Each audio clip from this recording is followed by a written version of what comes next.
জাতীয় নেতাদের ভুলে গেলে ইতিহাস ক্ষমা করবে না, স্বাধীনতা পুরস্কার বিতরণ অনুষ্ঠানে বলেছেন প্রধানমন্ত্রী। খালেদা জিয়ার পুরস্কার নিলেন জাইমা রহমান।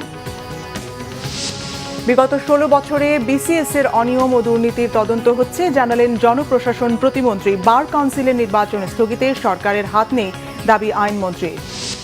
বাংলাদেশের রুগ্ন ব্যাংকগুলোকে অর্থ দিতে রাজি আইএফসি। শেয়ার বাজারের কারসাজি রুখতে প্রযুক্তিগত সহায়তা দেবে জেপি মর্গান। গণভোটের রায় বাস্তবায়নের দাবিতে ১১ দলের ১৫ দিনের কর্মসূচি ঘোষণা। জুলাই সনদের ক্ষেত্রে গণরায়ের বিপক্ষে অবস্থান নিয়েছে সরকার, অভিযোগ গোলাম পরওয়ারের। দেখছিলেন ক্রাউন সিমেন্ট সংবাদ শিরোনাম, এবারে বিস্তারিত। সাবেক প্রধানমন্ত্রী খালেদা জিয়া সহ ১৫ ব্যক্তি এবং ৫টি প্রতিষ্ঠানকে দেশের সর্বোচ্চ বেসামরিক সম্মাননা স্বাধীনতা পুরস্কার দিয়েছে সরকার। জাতীয় পর্যায়ে গৌরবোজ্জ্বল ও কৃতিত্বপূর্ণ অবদানের স্বীকৃতিতে এবছরের মনোনীতদের পদক তুলে দেন প্রধানমন্ত্রী তারেক রহমান। ওসমানী স্মৃতি মিলনায়তনে এই অনুষ্ঠান আয়োজন করে মন্ত্রিপরিষদ বিভাগ। সিকান্দার রিমানের রিপোর্টটি দেখুন। সাবেক প্রধানমন্ত্রী বেগম খালেদা জিয়ার মরণোত্তর পদক গ্রহণ করেন তার নাতনি ব্যারিস্টার জাইমা রহমান। তিনি দাদুর পদক গ্রহণ করেন প্রধানমন্ত্রীর হাত থেকে। সাবেক প্রধানমন্ত্রী বেগম খালেদা জিয়াকে স্বাধীনতা পুরস্কার দেওয়া হয়েছে স্বাধীনতা, গণতন্ত্র ও নারী শিক্ষাসহ দেশ গঠনে সার্বিক অবদানের জন্য।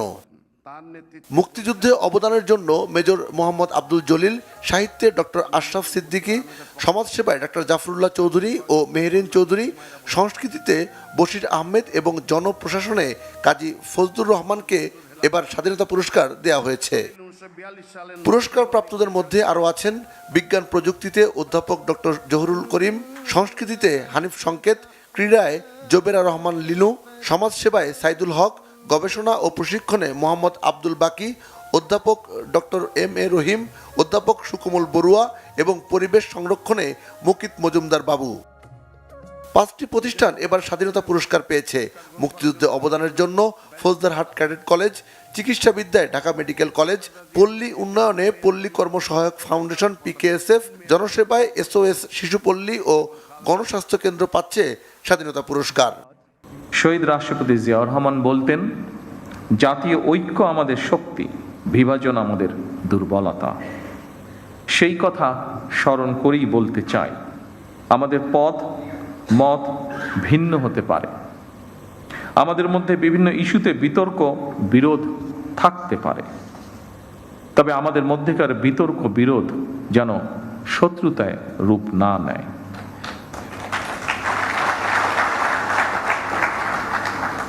দেশের স্বার্থে অবশ্যই সে ব্যাপারে আমাদের সবাইকে অত্যন্ত সতর্ক থাকা জরুরি, কারণ বাংলাদেশের স্বার্থ বিরোধী চক্র এখনো সুযোগের অপেক্ষায় রয়েছে।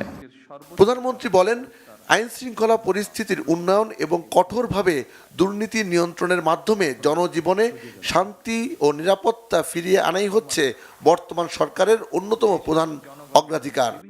বাংলাদেশের বর্তমানে এক বিশাল সংখ্যক কর্মক্ষম জনগোষ্ঠী রয়েছে। কর্মক্ষম এই জনগোষ্ঠীর জন্য কর্মসংস্থান তৈরির এই মুহূর্তে হচ্ছে বড় চ্যালেঞ্জ। শুধু অর্থনীতি নয়, ফ্যাসিবাদী শাসন আমলে আমাদের শিক্ষা ব্যবস্থাও বিপর্যয়ে নেমে এসেছিল। এমনকি ইন্টারিম গভর্নমেন্টের সময়ও শিক্ষা ব্যবস্থায় শৃঙ্খলা ফেরেনি দুঃখজনকভাবে। বর্তমান প্রতিযোগিতামূলক বিশ্বে টিকে থাকতে হলে দেশের শিক্ষা ব্যবস্থাকে আধুনিক এবং অবশ্যই কর্মমুখী করতেই হবে। স্বাধীনতা পুরস্কার দেশের সর্বোচ্চ বেসামরিক সম্মাননা। 26শে মার্চ স্বাধীনতা দিবস উপলক্ষে সরকার 1977 সাল থেকে প্রতি বছর এ পুরস্কার দিয়ে আসছে। সিকান্দার রেমান, বাংলা ভিশন, ঢাকা। বিগত আওয়ামী লীগ সরকারের সময়ে বিসিএস ক্যাডার নিয়োগে দুর্নীতি ও দলীয়করণের অভিযোগের অনুসন্ধান ও তদন্ত শুরু হয়েছে, সংসদে জানিয়েছেন জনপ্রশাসন প্রতিমন্ত্রী মোহাম্মদ আব্দুল বারী। ডেপুটি স্পিকার কায়সার কামালের সভাপতিত্বে বৃহস্পতিবার জাতীয় সংসদের অধিবেশনে শামসুর রহমান শিমুল বিশ্বাসের প্রশ্নের লিখিত জবাবে জনপ্রশাসন প্রতিমন্ত্রী জানান, গত 16 বছরে বিসিএস প্রশাসন ক্যাডারের 12 জন কর্মকর্তাকে বাধ্যতামূলক অবসর দেওয়া হয়েছে, 9 জনকে চাকরি থেকে বরখাস্ত করা হয়েছে এবং 564 জন কর্মকর্তাকে ওএসডি করা হয়েছে।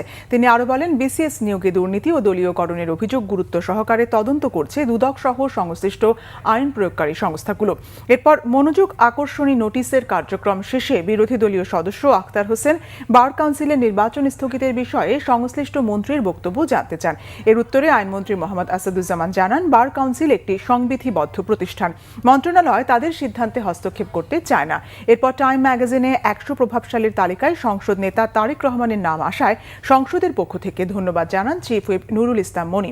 প্রধানমন্ত্রীকে নিয়ে একটি কবিতাও আবৃত্তি করেন তিনি। পরে রবিবার পর্যন্ত সংসদের অধিবেশন মুলতবি করেন ডেপুটি স্পিকার। মূলধন সংকটে ভোগা রুগ্ন ব্যাংকগুলোকেই অর্থ দিতে রাজি হয়েছে ইন্টারন্যাশনাল ফাইন্যান্সিয়াল কর্পোরেশন আইএফসি। সেই সঙ্গে সরকারি বেসরকারি ও আর্থিক খাতগুলোকে অর্থ সহায়তা দিতেও রাজি হয়েছে। বাংলাদেশের শেয়ার বাজারের কারসাজি রুখতে পরামর্শ ও প্রযুক্তিগত সহায়তা দেবে আর্থিক লেনদেন প্রক্রিয়াকরণ প্রতিষ্ঠান জেপি মর্গানও। আইএমএফের বসন্তকালীন সভার তৃতীয় দিন শেষে এসব তথ্য জানিয়েছেন অর্থ ও পরিকল্পনা মন্ত্রী আমির খসরু মাহমুদ চৌধুরী। যুক্তরাষ্ট্রের ওয়াশিংটন ডিসি থেকে আরও জানাচ্ছেন মুহিবুল্লাহ মুহিব। বিশ্বব্যাংক ও আইএমএফ এর বসন্ত সভার তৃতীয় দিনে বাংলাদেশের জন্য বড় সুখবর বয়ে আনল বাংলাদেশের প্রতিনিধি দল। এদিন আন্তর্জাতিক ফাইন্যান্সিয়াল কর্পোরেশন, বিশ্বব্যাংকের ভাইস প্রেসিডেন্ট ও জেপি মর্গান সহ বেশ কয়েকটি বৈঠক করে প্রতিনিধি দল। বৈঠকে আমেরিকা ইরান যুদ্ধের প্রভাব বাংলাদেশের উপর কমাতে অর্থনৈতিক বেশ কিছু আশ্বাস পেয়েছে বাংলাদেশ। মূলধন খরায় ভোগা ব্যাংক, সরকারি প্রকল্প, বেসরকারি সংস্থা ও অর্থনৈতিক সেক্টরগুলোকে মূলধন দেওয়ার আশ্বাস দিয়েছে আইএফসি। এছাড়া প্রবাসীদের দক্ষ হিসেবে গড়ে তোলা, দেশে কর্মসংস্থান তৈরিতে বিশ্বের বিভিন্ন সংস্থার সহায়তা দেবে এমন আশ্বাস দিয়েছে প্রতিনিধি দলের সদস্যরা। দিন শেষে তৃতীয় দিনের অর্জন নিয়ে কথা বলেন অর্থ ও পরিকল্পনা মন্ত্রী। জানান, আইএফসি বড় ধরনের ঋণ সহায়তা দেবে। ঋণে করা সরকারি বিভিন্ন প্রকল্প মুক্ত করতে পাশে থাকবে আইএফসি। মাধ্যমে যে একটা লিকুইডিটি ওরা এখানে ব্যাংকে ঢুকাবে, এটা আবার আপনার প্রাইভেট সেক্টর, ব্যক্তি খাতের কাছে এই লোনগুলো যাবে। এখন এই যে বাংলাদেশে একটা তারল্যের সংকট সৃষ্টি হচ্ছে, এটার একটা বড় সমাধান এই আইএফসির এই উদ্যোগের মাধ্যমে একটা অনেকটা সমস্যার সমাধান হবে বলে আমরা আশা করি।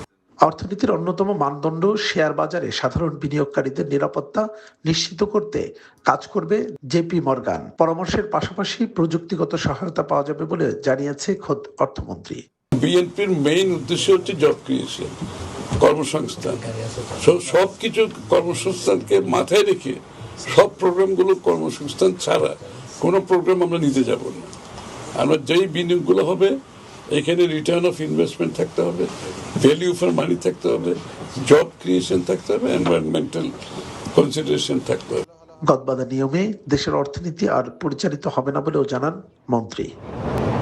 অন্তর্বর্তী সরকারের সময়ে অনুষ্ঠিত 2টি বসন্তকালীন বৈঠকে বিশ্বব্যাংক এবং আইএমএফ জানিয়ে দিয়েছিল গণতান্ত্রিক সরকার ছাড়া কোনো ধরনের অর্থ ছাড় করবে না তারা।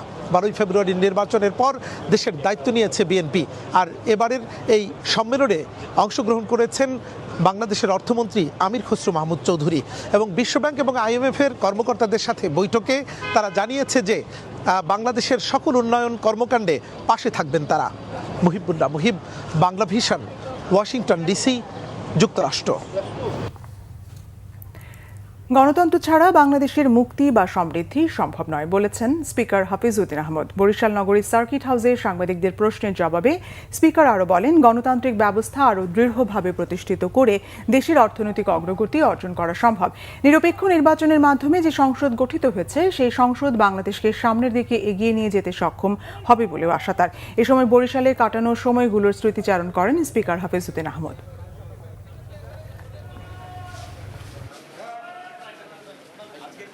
এই দেশে গণতান্ত্রিক ব্যবস্থা আরও দৃঢ়ভাবে প্রতিষ্ঠিত হবে বাংলাদেশের মাটিতে, এটাই আমরা কামনা করি। এবং গণতন্ত্রের মাধ্যমেই আমাদের অর্থনৈতিক অগ্রগতি অর্জন করা সম্ভব বলে আমি বিশ্বাস করি। বর্তমানে একটি অত্যন্ত সুন্দর নিরপেক্ষ নির্বাচনের মাধ্যমে একটি সংসদ গঠিত হয়েছে। সংসদের সবেমাত্র কাজ শুরু। এই সংসদ আশা করি বাংলাদেশকে সমৃদ্ধির পথে এগিয়ে নিয়ে যেতে সক্ষম হবে। গণভোটের রায় বাস্তবায়নের দাবিতে আন্দোলনের দ্বিতীয় ধাপের কর্মসূচি ঘোষণা করেছে 11 দলীয় জোট। 18 এপ্রিল থেকে 2 মে পর্যন্ত টানা 15 দিনের এই কর্মসূচি ঘোষণা করেন জামাতে ইসলামের সেক্রেটারি জেনারেল মিয়া গোলাম পরোয়ার। তিনি জানান, 18 এপ্রিল রাজধানী ঢাকায় গণমিছিল অনুষ্ঠিত হবে।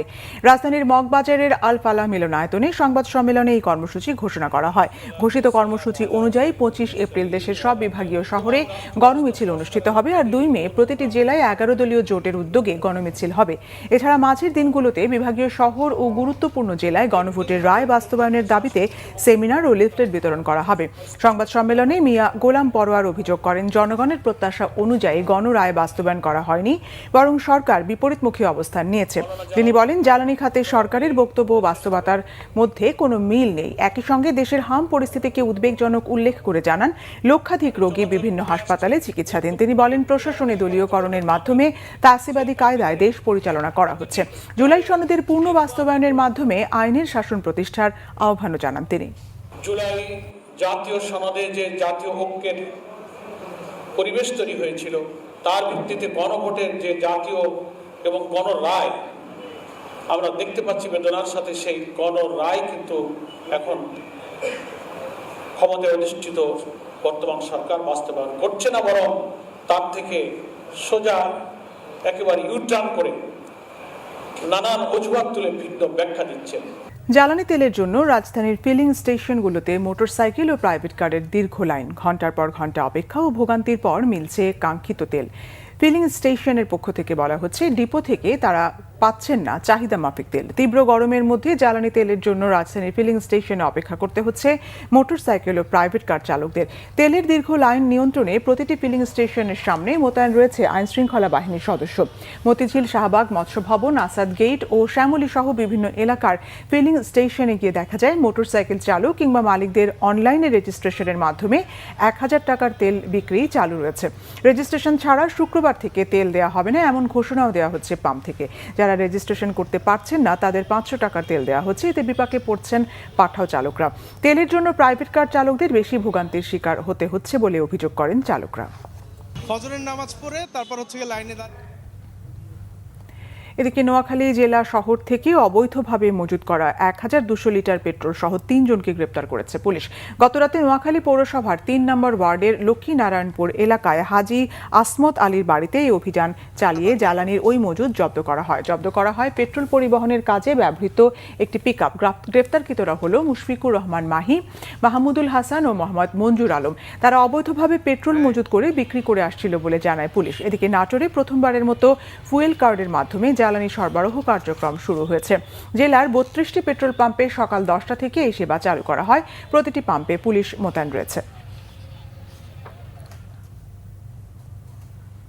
চট্টগ্রাম বন্দরে প্রায় 33,000 টন ডিজেল নিয়ে আসা এমটি টর্ম দামিনী ট্যাঙ্কার থেকে শুরু হয়েছে জ্বালানি খালাস। সকালে চট্টগ্রাম বন্দরের বহির্নোঙর থেকে 6 নম্বর ডলফিন জেটিতে আনা হয় ট্যাঙ্কারটি। এর আগে ট্যাঙ্কার থেকে কিছু ডিজেল ছোট ট্যাঙ্কারে খালাস করা হয়, বাকি জ্বালানি খালাস হবে জেটিতে। গেল মঙ্গলবার রাতে প্রায় 33,000 টন ডিজেল নিয়ে এমটি টর্ম দামিনী চট্টগ্রাম বন্দরের বহির্নোঙরে পৌঁছায়।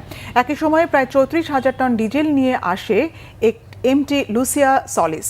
এসব ডিজেল সরবরাহ করছে ইউনিপ্যাক সিঙ্গাপুর প্রাইভেট লিমিটেড ও সিঙ্গাপুর ভিত্তিক বিটল এশিয়া। এছাড়া অ্যাঙ্গোলা থেকে এল ইঞ্জিনে 18 এপ্রিল আসবে লবিটো নামের একটি ট্যাঙ্কার। টেলিভিশন শিল্প রক্ষায় চ্যানেলগুলোকে ডিজিটালাইজেশন করার পাশাপাশি পে চ্যানেল করার তাগিদ দিয়েছেন অ্যাটকো মহাসচিব 21 টেলিভিশনের চেয়ারম্যান আব্দুল সালাম। সচিবালয়ে টেলিভিশন মালিকদের সংগঠন ATCO, cable operator association of Bangladesh COAB নেতারা তথ্য ও সম্প্রচার সচিব মাহবুবা ফারজানার সঙ্গে বৈঠক করেন। এ সময় টেলিভিশন শিল্পের বিরাজমান নানা সমস্যা ও সম্ভাবনা নিয়ে আলোচনা করেন অ্যাটকো নেতারা। পরে অ্যাটকো মহাসচিব আব্দুল সালাম জানান, অনেক বেশি টেলিভিশন থাকায় চ্যানেলগুলো অসুবিধার মধ্যে দিয়ে যাচ্ছে। বর্তমানে বিজ্ঞাপন দিয়ে চলা কঠিন হয়ে পড়েছে, তাই পে চ্যানেল করার উপর জোর দেন। নেতারা বলেন, মুক্তিযুদ্ধের পাশাপাশি জুলাই গণ অভ্যুত্থানের বিষয়টি অন্তর্ভুক্ত করে জাতীয় সম্প্রচার নীতিমালার খসড়া প্রস্তুত হয়েছে। অংশীজনদের সঙ্গে আলোচনার পর চূড়ান্ত তা হবে। কোয়াব সভাপতি সাইফুল হোসেন সোহেল বলেন, টেলিভিশন চ্যানেলগুলোকে ডিজিটালাইজেশন না হওয়ায় সরকার বিপুল পরিমাণ রাজস্ব হারাচ্ছে।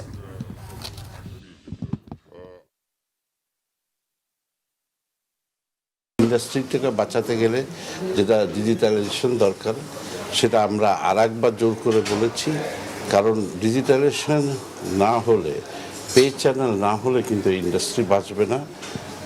সেটা খুবই গুরুত্বপূর্ণ। সে বিষয়ে আমরা আজকে আবারও তাগিদ দিয়েছি। ডিজিটাইজেশন বাস্তবায়ন হলে কাস্টমার অনেক বেশি সুবিধা পাবে, সে তার পছন্দ অনুযায়ী চ্যানেল দেখতে পাবে এবং আমাদের দেশীয় যে বেসরকারি চ্যানেলগুলো আছে সেগুলো টিআরপি যে একটা ব্যাপার আছে সেগুলো অটোমেটিক্যালি হয়ে যাবে, আমাদের কন্টেন্টের মানও বাড়বে এবং গ্রাউন্ড থেকে একটি রেভিনিউ জেনারেট হবে, যেটা টেলিভিশন সেক্টর, টেলিভিশন ওনার যারা আছে তারাও পাবে এবং সরকার বিপুল পরিমাণ রাজস্ব পাবে, যেটা এখন পাচ্ছেন না। সারা দেশে হামের প্রকোপ কমছেই না। স্বাস্থ্য অধিদপ্তর জানিয়েছে সারা দেশে হাম উপসর্গে 8 জনের মৃত্যু হয়েছে। শুধু সিলেট ও রাজশাহীতেই হামের উপসর্গ নিয়ে চিকিৎসাধীন 3 শিশুর মৃত্যু হয়েছে। সিলেট ওসমানী মেডিকেলের আইসিইউতে হামে আক্রান্ত হয়ে চিকিৎসাধীন আরও 2 শিশু মারা গেছে। জানুয়ারি থেকে এখন পর্যন্ত এই বিভাগে হামে মারা গেছে মোট 5 জন। 24 ঘন্টায় বিভাগের বিভিন্ন হাসপাতালে নতুন করে 52 জন হামের উপসর্গ নিয়ে ভর্তি হয়েছে। এর মধ্যে সর্বোচ্চ 20 জন মৌলভীবাজার জেলা সদর হাসপাতালে ও 17 জন সিলেট শহীদ শামসুদ্দিন আহমদ মেডিকেলে চিকিৎসাধীন। এদিকে রাজশাহী মেডিকেলে চিকিৎসাধীন অবস্থায় মারা গেছে আরেকজন শিশু। নতুন ভর্তি রয়েছে 11 জন। বর্তমানে হাসপাতালে শিশু ওয়ার্ডে চিকিৎসাধীন 145 শিশু। এ পর্যন্ত হাম আক্রান্ত হয়ে 51 জনের মৃত্যু হয়েছে রাজশাহী মেডিকেলে। এদিকে ময়মনসিংহ মেডিকেল কলেজ হাসপাতালে নতুন করে হাম আক্রান্ত 33 শিশুকে ভর্তি করা হয়েছে। সুস্থ হয়ে বাড়ি ফিরেছে 31 রোগী। হাসপাতালে বর্তমানে মোট 88 শিশু চিকিৎসাধীন। এ পর্যন্ত হাসপাতালটিতে মোট 515 শিশুর শরীরে হাম শনাক্ত হয়। চিকিৎসাধীন অবস্থায় মারা গেছে 13 শিশু। এদিকে 24 ঘন্টায় চট্টগ্রাম জেলায় নতুন করে হাম শনাক্ত হয়েছে 20 শিশুর। উপসর্গ নিয়ে আরও 89টি শিশু ভর্তি হয়েছে। নিজ দেশ মিয়ানমারে অধিকার নিয়ে ফিরে যাওয়ার দাবিতে কক্সবাজারের রুখিয়া ক্যাম্পে বিক্ষোভ সমাবেশ ও মানববন্ধন করছে রোহিঙ্গারা। দুপুরে সমাবেশে রোহিঙ্গা নেতা আরাকান রোহিঙ্গা স্যালভেশন আর্মির প্রধান আবু আম্মার আতাউল্লাহ জননীর মুক্তির দাবিও জানান তারা। দেশে ফিরে যাওয়ার দাবিতে নিয়মিত কর্মসূচির অংশ হিসেবে কুতুপালং 14 নম্বর রোহিঙ্গা ক্যাম্পে মানববন্ধন ও পরে দোয়া মাহফিল অনুষ্ঠিত হয়। মানববন্ধন কর্মসূচিতে রোহিঙ্গারা জানান 2017 সালে মিয়ানমার সেনাবাহিনীর নির্যাতনের শিকার হয়ে বাংলাদেশে পালিয়ে এসে আশ্রয় নিলেও গত 9 বছরে নিজের ভূমিতে তাদের ফিরিয়ে নেওয়ার ক্ষেত্রে কোনো অগ্রগতি নেই। তারা জানান আরাকান রাজ্যে নিজেদের অস্তিত্ব রক্ষায় দীর্ঘকাল ধরে সংগ্রাম করে আসছেন রোহিঙ্গারা, যেখানে একটি পক্ষের হয়ে নেতৃত্ব দিয়েছেন আরাকান রোহিঙ্গা স্যালভেশন আর্মির প্রধান আবু আম্মার আতাউল্লাহ জননী। তাকে ছাড়া স্বদেশে ফেরার আন্দোলন ও সংগ্রাম চালিয়ে যাওয়া কঠিন। এই অবস্থায় তার মামলাটি আইনগত মানবিক উভয় দৃষ্টিকোণ থেকে পুনর্বিবেচনা করে মুক্তির দাবি জানানো হয় সমাবেশ থেকে। কুড়িগ্রামে প্রথমবারের মতো শুরু হয়েছে পেঁয়াজের বীজ উৎপাদন। কৃষিবিদদের মতে জেলার বর্তমান আবহাওয়া পেঁয়াজ উৎপাদনের জন্য বেশ উপযোগী। সরকারি বেসরকারি সহায়তা বাড়ানো গেলে ব্যাপক হারে বীজ উৎপাদন সম্ভব বলে মনে করছেন সংশ্লিষ্টরা। কুড়িগ্রাম থেকে শফিকুল ইসলাম বেবুর তথ্য ও ছবিতে নাজমুল নিশানের ডেস্ক রিপোর্ট। কুড়িগ্রাম রাজারহাট সদর ইউনিয়নের কৃষক রাসেল আহমেদ দীর্ঘদিন নির্ভর ছিলেন ধান ও আলু চাষের উপর। আবহাওয়া পরিবর্তনের কারণে এসব ফসলের লোকসান কমতে শুরু করেন তিনি। সিদ্ধান্ত নেন পেঁয়াজের বীজ উৎপাদনে। গত ডিসেম্বর মাসে জেলায় প্রথমবারের মতো 55 শতক জমিতে পেঁয়াজ রোপণ করেন তিনি। সংগ্রহ করবেন চলতি মাসের মাঝামাঝি সময়ে, যার বাজার মূল্য প্রায় 3.5 লাখ টাকা। স্থানীয় কৃষক ও শ্রমিকরা জানান পেঁয়াজ উৎপাদন শুরু হয় তাদের বেড়েছে কাজের সুযোগ। পুরুষের পাশাপাশি নারী শ্রমিকরা দিন আয় করছেন 300 থেকে 600 টাকা। উৎপাদন যদি ভালো হয় সামনে আরো বেশি জমিতে লাগাবো এবং কৃষি সম্প্রসারণ অধিদপ্তর আমাদের যদি একটু সহযোগিতা বা আমাদের যদি পরামর্শ দেয় তাহলে আমার দেখা দেখি লাভজনক যদি হয়, আমার দেখা দেখি আরও অনেক উদ্যোক্তা এই পেঁয়াজের বীজ উৎপাদনের লক্ষ্যে কৃষিকাজে সম্পৃক্ত হবে। কৃষিকাজ করিয়ে আমার সংসার কোনোরকম চলে। আমরা আশা করতেছি 180 থেকে 200 কেজি বীজ পাবো। তার বাজার মূল্য আমরা আইডিয়া করছি যে 3 থেকে 3.5 লক্ষ টাকা পর্যন্ত। এই বীজটা আমরা যদি 24 ঘন্টা পর পর যদি না নাড়াচাড়া করি এই বীজটা নষ্ট হয়ে যায়। একটা দিন যদি আমরা না নাড়াচাড়া করি এই জিনিসটা নষ্ট হয়ে যাবে। আশা করা যায় যে আমরা এগুলো ভালোভাবে পর্যবেক্ষণ করতে পারি, তা আগামীতে ইনশাআল্লাহ দেখা যাবে যে আরো অনেকে উৎসাহিত হবে, আমরাও উৎসাহিত হব। জলবায়ু পরিবর্তনের কারণে জেলায় কমেছে বৃষ্টিপাত, এতে কিছুটা বেড়েছে তাপমাত্রা, যা পেঁয়াজের বীজ উৎপাদনের জন্য অনুকূল পরিবেশ বলে জানান কৃষি কর্মকর্তা। কৃষকদেরকে বিভিন্নভাবে বিভিন্ন মাধ্যমে প্রশিক্ষিত করার চেষ্টা করছি, সচেতন করার চেষ্টা করছি। সেই সাথে আধুনিক চাষাবাদ পদ্ধতি সম্পর্কে কৃষকদেরকে আমরা বিভিন্নভাবে পরামর্শ দিয়ে থাকি এই ধারাবাহিকতায়। এবং সেই সাথে হচ্ছিল যে আমাদের যে বর্তমান কুড়িগ্রাম জেলার যে আবহাওয়া এবং জলবায়ু সেটা আসলে পেঁয়াজ বীজ উৎপাদনের জন্য উপযোগী। কৃষি নির্ভর জেলাটিতে নতুন এই উদ্যোগ কর্মসংস্থান সৃষ্টিতে গুরুত্বপূর্ণ ভূমিকা রাখবে বলে জানান স্থানীয়রা। Bangla vision news desk. ইলিশের প্রজনন বাড়াতে বঙ্গোপসাগরের বাংলাদেশের জলসীমায় মঙ্গলবার মধ্যরাত থেকে সব ধরনের মাছ ধরার উপর 58 দিনের নিষেধাজ্ঞা শুরু হয়েছে। চলবে আগামী 11 জুন মধ্যরাত পর্যন্ত। নিষেধাজ্ঞার ফলে উপার্জনের পথ বন্ধ হয়ে পুরোপুরি কর্মহীন হয়ে পড়েছে জেলেরা। সংকট কাটাতে সরকারি সহযোগিতা সহ ঋণের কিস্তি বন্ধের দাবি জানিয়েছেন তারা। প্রতিনিধিদের পাঠানো তথ্য ছবিতে সিরাজুম মনির শুভর ডেস্ক রিপোর্ট। বঙ্গোপসাগরে 475 প্রজাতির সামুদ্রিক মাছের অবাধ প্রজনন ও উৎপাদন বৃদ্ধির লক্ষ্যে মঙ্গলবার মধ্যরাত থেকে শুরু হয়েছে মৎস্য আহরণে 58 দিনের নিষেধাজ্ঞা। সরকারের এই আদেশ অনুযায়ী আগামী 11 জুন পর্যন্ত সাগরে বন্ধ থাকবে সব ধরনের মাছ ধরা। মেরিন ফিশারিজ অর্ডিন্যান্স অনুযায়ী 2015 সাল থেকে প্রতি বছর 20 মে থেকে 23 জুলাই পর্যন্ত মোট 65 দিন বঙ্গোপসাগরে মাছ ধরায় নিষেধাজ্ঞা জারি করে আসছে সরকার। শুরুতে এই আদেশ কেবল ইন্ডাস্ট্রিয়াল ফিশিং ট্রলারের জন্য প্রযোজ্য হলেও 2019 সাল থেকে উপকূলীয় সকল ইঞ্জিন চালিত ট্রলার ও নৌকাকেও নিষেধাজ্ঞার আওতায় আনা হয়। এদিকে দীর্ঘ সময়ের জন্য আয়ের পথ বন্ধ হয়ে যাওয়ায় চরম দুশ্চিন্তায় পড়েছেন জেলেরা। এর মধ্যে জ্বালানি সংকট সহ নানান প্রতিকূলতায় গত কয়েক মাস ঠিকমতো সাগরে যেতে পারেননি জেলেরা। এই বন্ধতে আমরা কি করব, কি খাবো, কি নিয়ে চলাফেরা করবো তাই নিয়ে আমাদের অনেক চিন্তিত। আমরা 8-15 দিন বন্ধ, এখন কিছু করতে পারছি না, যে তাহলে বেকার থাকতে হবে। আমি মাঝে হয়ে জেলেঘাট পাই না, তাহলে স্টাফরা কি করে পাবে? তাদের অভিযোগ, প্রতিবার নিষেধাজ্ঞার সময় তারা কর্মহীন হয়ে পড়লেও ঋণের বোঝা পিছু ছাড়ে না। তাই নিষেধাজ্ঞার শুরুতেই সরকারি খাদ্য সহায়তা প্রদান এবং সংকটকালীন এনজিওর ঋণের কিস্তি স্থগিত রাখার দাবি জানিয়েছেন তারা। তেলের সংকট না কাটতেই শেষ না হতে হতে আবার সরকারিভাবে যে বন্ধের 58 দিন দিয়ে বন্ধের নিষেধাজ্ঞা চলে আসছে, 15 তারিখ থেকে শুরু হবে। এটা নিয়ে এই মৎস্য সেক্টরে একটা আতঙ্ক বিরাজ করছে। সরকারি সিদ্ধান্ত বাস্তবায়ন ও জেলেদের সহায়তা নিশ্চিতে কাজ শুরু করেছে প্রশাসন। কোনো অনিয়মকে প্রশ্রয় দেওয়া হবে না বলে সাফ জানিয়ে দিয়েছেন কর্মকর্তারা।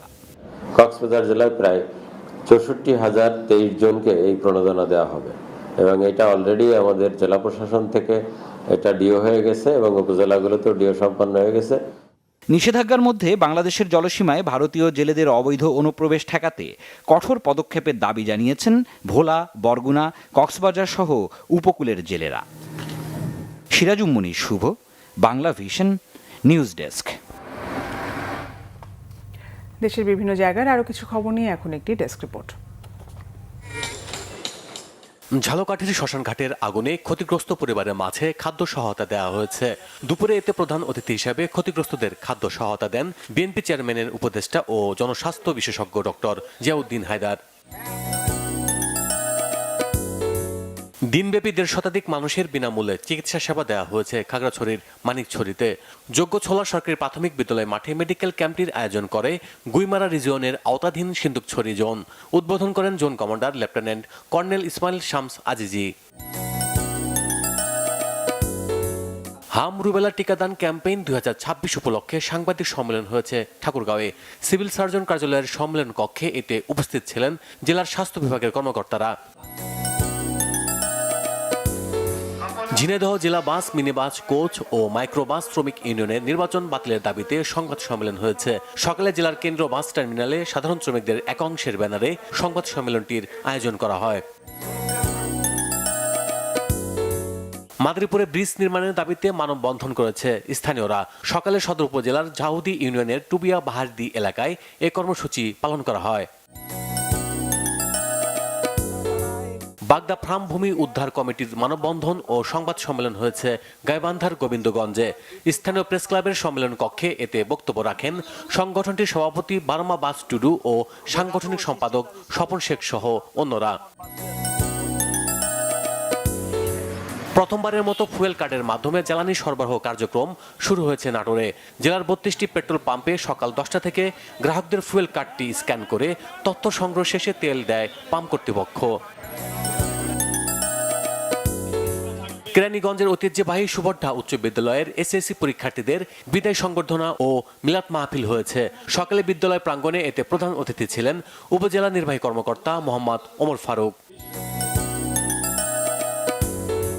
চট্টগ্রাম রেলওয়ে বিল্ডিং সিআরবিতে অবৈধ স্থাপনা উচ্ছেদে অভিযান চালিয়েছে রেলওয়ে কর্তৃপক্ষ।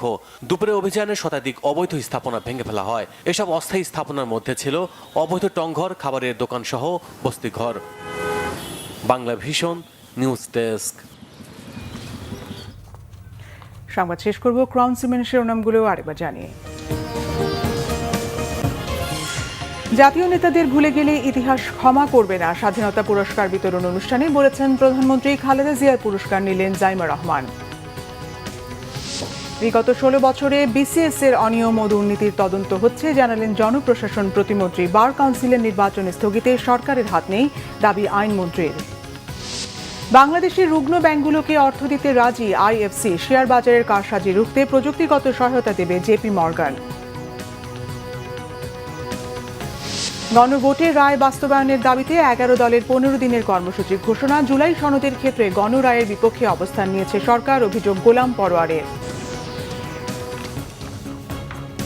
এ ছিল এখনকার মতো। পরের সংবাদ সন্ধ্যা 7:30টায় দেখার আমন্ত্রণ রইল। এছাড়া বাংলা ভিশন সংবাদ ও সংবাদ সংশ্লিষ্ট অনুষ্ঠান দেখতে ভিজিট করুন www.bbnews24.com ও facebook.com/banglavishannews এবং সাবস্ক্রাইব করুন youtube.com/banglavishannews। ধন্যবাদ।